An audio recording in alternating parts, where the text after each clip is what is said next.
আসসালামু আলাইকুম বন্ধুরা, আজকে আমি রান্না করব চিংড়ি মাছ দিয়ে আমাদের গাছের লাউ শাক।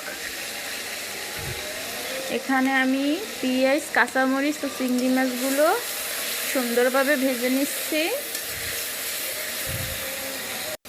যারা মরিচ ঝাল খেতে বেশি পছন্দ করেন তারা মরিচটা একটু বেশি দিবেন।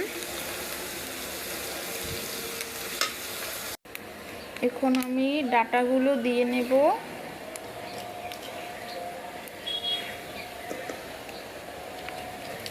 ডাটাগুলো সুন্দরভাবে দিয়ে নিচ্ছি। ডাটা আমি আগে দিয়ে নেব কারণ ডাটাগুলো একটু সিদ্ধ হতে সময় লাগে। দেখুন আমার ডাটাগুলো প্রায় সিদ্ধ হয়ে আসছে। এখন আমি শাকগুলো দিয়ে নেব।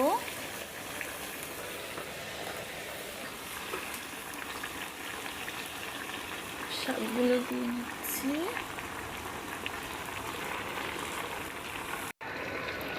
দেখুন আমার শাক রান্নাটা কত সুন্দর হয়েছে, কালারটা কত সুন্দর আসছে।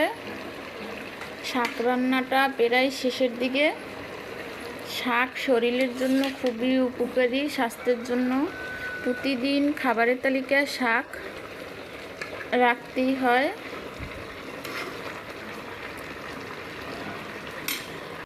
দেখুন আমার শাক রান্নাটার ফাইনাল লুক কত সুন্দর আসছে, মাশাআল্লাহ। চিংড়ি মাছ দিয়ে একটু ঝোল ঝোল রেখেছি। এইভাবে গাছের শাক খেতে খুবই মজা, আপনারাও রান্না করে খাবেন।